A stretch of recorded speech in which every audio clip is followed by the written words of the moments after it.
இந்தியாவின் ஜிடிபி நடப்பு நிதியாண்டில் 8.2% அபரிவித வளர்ச்சியடைந்து உள்ளதாக பாஜகவினர் பெருமையாக பேசி வரும் நிலையில், IMF அமைப்பானது இந்தியாவின் தேசிய கணக்குகளுக்கு இரண்டாவது மிக குறைந்த சி கிரேட் அளித்து மோசமான நிலையில் வைத்திருக்கிறது என பாஜக மூத்த தலைவர் சுப்பிரமணிய சுவாமி ஆதாரத்தோடு அம்பலப்படுத்தியுள்ளார்.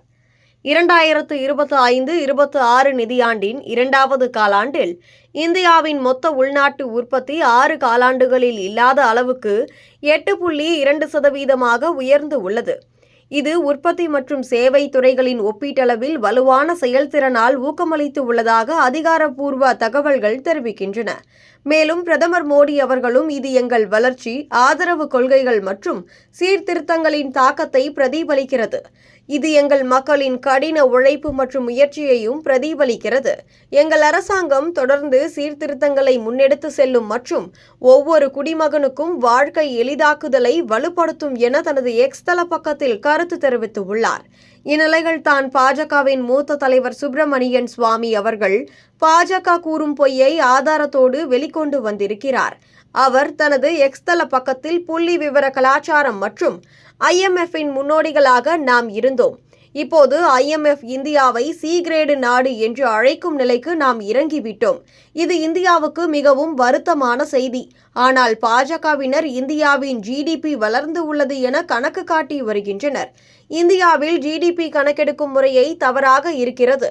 அவர்களுக்கு சாதகமாக கணக்கெடுத்துக் கொள்கின்றனர் என குற்றம் சாட்டி இருக்கிறார். மேலும் IMF எனப்படும் இன்டர்நேஷனல் மானிட்டரி ஃபண்ட் என்ற அமைப்பானது இந்தியாவின் தேசிய கணக்குகளுக்கு இரண்டாவது மிக குறைந்த சி மதிப்பீட்டை வழங்கி இருக்கிறது. மூலதன முதலீட்டில் வளர்ச்சியின்மை மற்றும் குறைந்த ஜிடிபி பணவீக்கம் குறைப்பு ஆகியவற்றை எடுத்துக்காட்டியுள்ளது.